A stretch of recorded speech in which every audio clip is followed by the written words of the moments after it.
Dans un épisode de Face au crime dédié aux arnaques amoureuses, accessible sur MyCanal, la journaliste d'investigation Mariana Van Zeller part au Ghana où les réseaux criminels ont fait de ces arnaques une spécialité. Des Américaines d'âge mûr se font dépouiller après des semaines d'échanges amoureux avec des hommes qui se présentent comme des Américains mais qui habitent, en fait, au Ghana.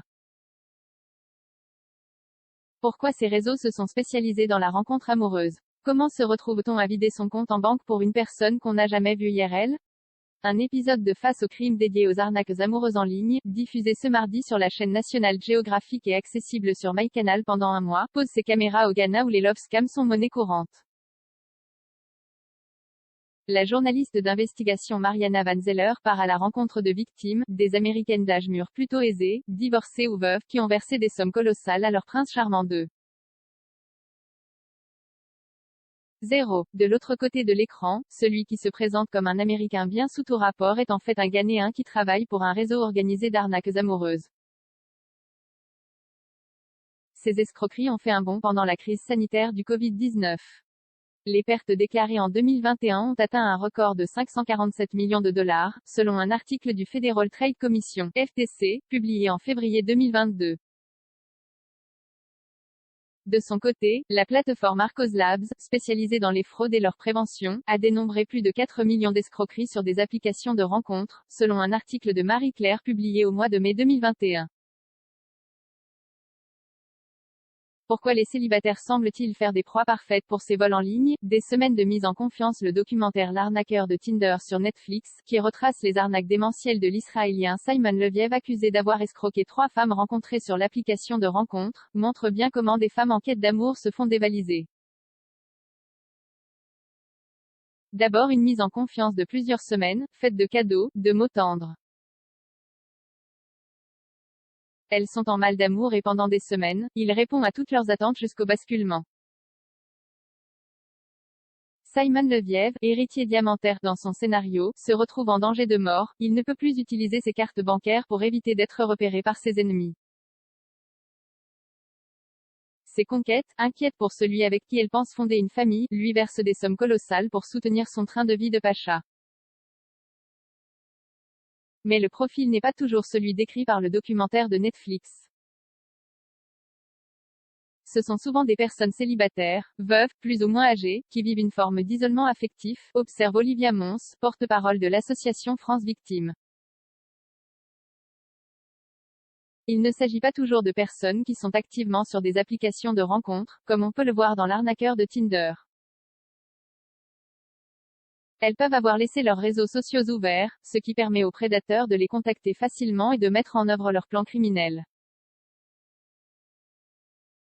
Dans Face au crime, les victimes ont rencontré leurs escrocs sur Facebook Dating. Et contrairement aux préjugés, de nombreux hommes sont également ciblés, ils ont souvent une meilleure situation financière et sont plus nombreux sur les applications de rencontres.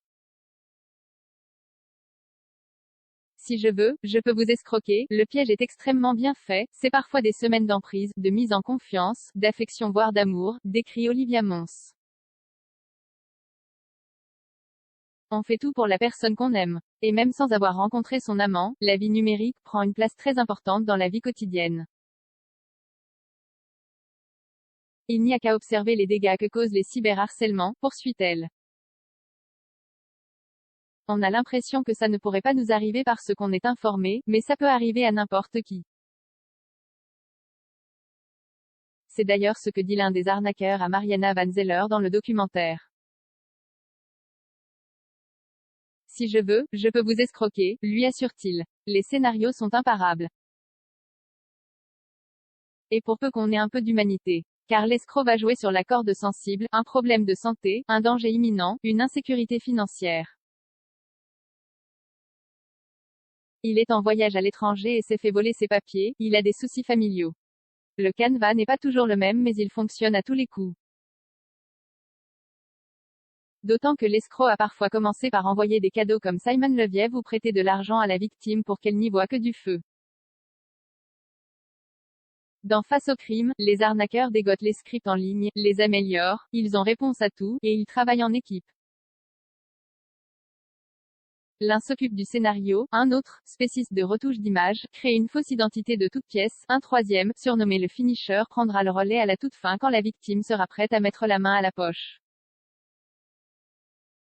Il jongle entre des dizaines de victimes en parallèle et il n'est pas question de s'emmêler les pinceaux entre les différents scénarios élaborés. La différence avec Simon Leviev, c'est qu'ils ne rencontrent jamais leur proie puisqu'il habite en Afrique de l'Ouest. Tout se fait en ligne. Mais une question demeure. Comment ces femmes et ces hommes n'ont pas la puce à l'oreille en entendant les voix de leurs interlocuteurs, transformées, souvent très graves et robotiques, sans compter l'accent, très loin d'une prononciation américaine? La question restera irrésolue, mais l'enquête montre bien l'efficacité du réseau criminel qui a pris une ampleur terrible au Ghana.